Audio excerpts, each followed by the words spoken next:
മലേഗാവ് സ്ഫോടന കേസിലെ പ്രതിയും മധ്യപ്രദേശിലെ ഭോപ്പാൽ മണ്ഡലത്തിലെ ബി.ജെ.പി. സ്ഥാനാർത്ഥിയുമായ പ്രജ്ഞ സിംഗ് ഠാക്കൂർ വീണ്ടും വർഗീയ വിഷം ചീറ്റുന്നു.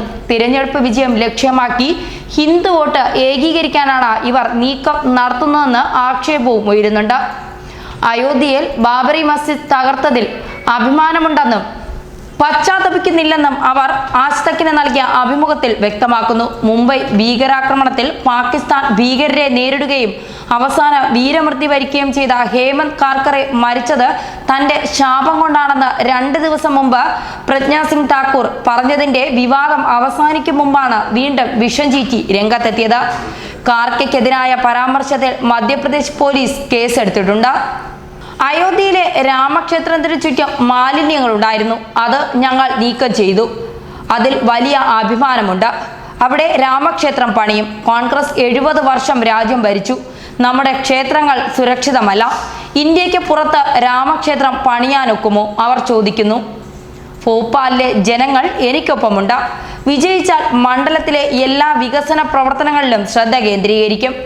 എന്റെ സ്ഥാനാർത്ഥിത്വം പ്രഖ്യാപിച്ചപ്പോൾ തന്നെ ജനങ്ങളുടെ പിന്തുണ വ്യക്തമായിരുന്നു.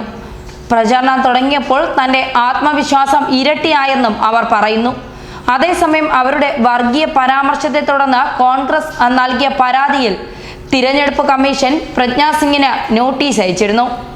മലേഗാവ് സ്ഫോടന കേസ് അന്വേഷിച്ച ഹേമന്ത് കാർക്കറെ തന്നെ വേട്ടയാടിയിരുന്നുവെന്നും അതേ തുടർന്ന് താൻ ശപിച്ചെന്നും അത് ഫലിച്ചതോടെയാണ് കാർക്കറെ കൊല്ലപ്പെട്ടതെന്നും പറഞ്ഞ് മുംബൈയിൽ ഉൾപ്പെടെ വലിയ വിവാദമായതോടെ പ്രജ്ഞ സിംഗ് മാപ്പ് പറഞ്ഞ് തടിയൂരിയിരുന്നു. പ്രസ്താവനയ്ക്കെതിരെ IPS അസോസിയേഷനും കോൺഗ്രസും പ്രതിഷേധിച്ചിരുന്നു. തന്റെ വാക്കുകൾ ഇന്ത്യയുടെ ശത്രുക്കൾ ആയുധമാക്കരുതെന്ന് കാട്ടിയാണ് മാപ്പ് പറയുന്നതെന്ന് പ്രജ്ഞ സിംഗ് ഠാക്കൂർ പറഞ്ഞിരുന്നു. ഹേമന്ത് കാർക്കറെ നടത്തിയ അന്വേഷണത്തിലാണ് മലേഗാവ് സ്ഫോടനത്തിലെ പ്രജ്ഞ സിംഗിന്റെ പങ്ക് വ്യക്തമായത്.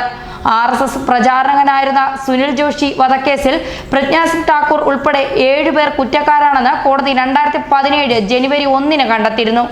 മധ്യപ്രദേശ് മാൾവ ദേവാസ് കോടതി ജഡ്ജി രവീന്ദ്രകുമാറാണ് സ്വാതി ഉൾപ്പെടെ 7 പേർക്കെതിരെ വിധി പ്രഖ്യാപിച്ചത്. സംഘപരിവാർ പ്രവർത്തകനായിരിക്കെ നിരവധി തീവ്രവാദ കേസുകളിൽ പ്രതിയായിരുന്ന സുനിൽ ജോഷി ആക്രമണ സംഭവങ്ങളിൽ മാപ്പുസാക്ഷിയാകുമെന്ന ഭയത്തെ തുടർന്നായിരുന്നു പ്രതികൾ 2007 ഡിസംബറിൽ ജോഷിയെ കൊലപ്പെടുത്തിയത്. നിരവധി കേസുകളിൽ ഉൾപ്പെട്ട സുനിൽ ജോഷി ദേവദാസ് ടൗണിൽ ഒളിവിൽ കഴിയവെയാണ് വെടിയേറ്റ് മരിച്ചത്. ഈ കേസിൽ പിന്നീട് മധ്യപ്രദേശ് ജില്ലാ സെഷൻസ് കോടതി പ്രജ്ഞ സിംഗിനെയും മറ്റ് 7 പ്രതികളെയും മതിയായ തെളിവുകളില്ലെന്ന കാരണത്താൽ വെറുതെ വിടുകയായിരുന്നു. ന്യൂസ് ഡെസ്ക് മലയാളി വാർത്ത.